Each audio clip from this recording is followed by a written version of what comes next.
మీకు 'బిగ్ బాస్'లో ఈ సీన్స్ గుర్తున్నాయా? కళ్యాణ్, తనుజ ఒకే సోఫా మీద కూర్చొని మాట్లాడుకుంటూ మనిద్దరం క్యారెక్టర్ చేంజ్ చేసుకుందాం. నువ్వు తనుజ, నేను కళ్యాణ్ అనేసైతే తనుజ చెప్తుంది. తనుజ ఎలా బిహేవ్ చేస్తుందో సేమ్ అలాగే కళ్యాణ్ అయితే బిహేవ్ చేశాడు. ఎలాగంటే కళ్యాణ్ ఏది చెప్పినా తనుజ అయితే వినదు కదా! సేమ్ అలాగే బిహేవ్ చేశాడు కళ్యాణ్. ఇది తీసుకెళ్ళు, అది తీసుకెళ్ళు, నేను లోపలికి మళ్ళీ వస్తాను అనేసి చెప్పడం అలా.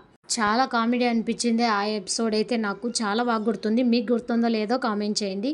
ఇంకా ఈ ఎపిసోడ్‌లో చూసుకుంటే తనుజ కళ్యాణ్‌ని అయితే ఆట పట్టిస్తుంది. ఎందుకంటే కిచెన్ డ్యూటీ కళ్యాణ్‌ది. కళ్యాణే కదా వంట చేయాల్సింది. లంచ్‌కి ఏమేం కావాలి మీకు, ఇంకా చపాతీలు ఎన్ని కావాలి అనేసి అయితే ఆట పట్టిస్తుంది. అక్కడ సుమనన్న, భరణి, సంజన గారు, ఇమాన్యుల్, ఇంకా డెమాన్ వీళ్ళే ఉన్నారు. ఇంకా ఇక్కడ ఎవరు గొడవ పెట్టేవాళ్ళు లేరు కాబట్టి వీళ్ళైతే అందరూ చాలా హ్యాపీగా ఉన్నారు. అందరూ కావాలని కళ్యాణ్‌ని అయితే ఆట పట్టిస్తున్నారు. ఇంకా సంజన గారైతే నాకు 5 చపాతీస్ కావాలి, ఇంకా హౌస్ మొత్తానికి కలిపి 30 చపాతీస్ అయితే చేయాలి అనేసి అయితే కళ్యాణ్ ఆట పట్టిస్తున్నారు. ఫస్ట్‌లో ఉండే వాళ్ళకంటే టాప్ 7లో ఉన్న వాళ్ళు అన్నప్పుడైతే చాలా ఎంటర్టైన్మెంట్ అనిపించింది కదా! సుమనన్న, భరణి, ఇంకా సంజన గారు, ఇమ్మాన్యుల్, డెమాన్ పవన్, తనుజ, కళ్యాణ్ వీళ్ళందరూ కలిసిమెలిసి ఏ గొడవలు లేకుండా హ్యాపీగా గేమ్స్ ఆడుకుంటూ, కామెడీ స్కిట్లు చేస్తూ చాలా హ్యాపీ అనిపించింది. చాలా ఎంటర్టైన్మెంట్ అనిపించింది కదా! మీకెలా అనిపించింది? ఇంకా అలాగే ఇక్కడ లీడర్ బోర్డ్‌లో ఉన్న వాళ్ళల్లో లాస్ట్‌లో ఉండేది కళ్యాణ్, తనుజ, ఇంకా శ్రేజ సుమన్ శెట్టి గారైతే ఉన్నారు కదా!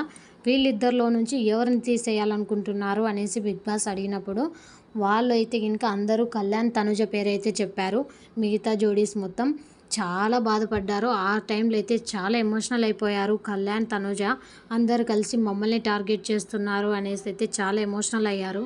ఇంకా మెయిన్‌గా చెప్పాలి అంటే బెస్ట్ ఫ్రెండ్స్ అయిన రీతు, డెమాన్ పవన్ వాళ్ళు కూడా వాళ్ళ పేరే చెప్పారు. అందువల్ల కళ్యాణ్ ఇంకా ఎమోషనల్ అయిపోయాడు. ఇంకొకటి మీకు గుర్తుందో లేదో ఒకసారి కెప్టెన్సీ టాస్క్ ఆడేటప్పుడు రాము రాథోడ్ అయితే కెప్టెన్ అయ్యాడు కదా! ఆ టాస్క్‌లో కూడా రీతు కళ్యాణ్‌ని తీసేయమని చెప్పిందనేసి చాలా గొడవ అయింది కదా! అప్పుడు కూడా కళ్యాణ్ చాలా ఎమోషనల్ అయిపోయాడు. బెస్ట్ ఫ్రెండ్ అయ్యుండి కూడా నన్నే తీసేస్తున్నారు అనేసి అయితే ఎమోషనల్ అయ్యాడు. మళ్ళీ అదే రిపీట్ చేశారు రీతు, డెమాన్ పవన్. మళ్ళీ కళ్యాణ్ అయితే తీసేశారు. అందరూ కళ్యాణ్, తనుజని తొలగిద్దాం అన్నప్పుడు ఏం ఫీల్ అవ్వలేదు. కానీ రీతు, డెమాన్ పవన్ కూడా చెప్పారు చూడు, అప్పుడైతే చాలా ఎమోషనల్ అయ్యాడు. కళ్యాణే కాదు మనం కూడా అంతే కదా! అనుకున్న వాళ్ళు మనల్ని దూరం పెట్టేటప్పుడు చాలా బాధ అనిపిస్తుంది. రీతు ఫస్ట్‌లో వచ్చినప్పుడే చెప్పింది కళ్యాణ్, డెమాన్ పవన్ ఇంకా తనుజ నా బెస్ట్ ఫ్రెండ్స్ అనేసి అయితే చెప్పింది. కానీ డెమాన్ పవన్ కోసం కళ్యాణ్‌ని ప్రతిసారి గేమ్‌లో నుంచి తొలగిస్తూనే వచ్చింది. తనుజను కూడా తొలగిస్తూ వచ్చింది. కానీ కళ్యాణ్, తనుజ మాత్రం రీతుని ఎప్పుడు బెస్ట్ ఫ్రెండ్ లాగానే చూసుకున్నారు.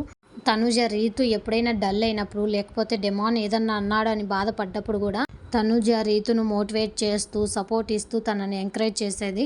ఏది ఏమైనా నేనైతే ఒకటి చెప్తాను. కళ్యాణ్, తనుజ మాత్రం రీతు, డెమాన్ పవన్ వాళ్ళ పట్ల ఫ్రెండ్షిప్‌కి ఎంత రెస్పెక్ట్ ఇవ్వాలో అంత రెస్పెక్ట్ ఇచ్చి మాట్లాడారు. అంత బాగా చూసుకున్నారని నేనైతే అంటాను.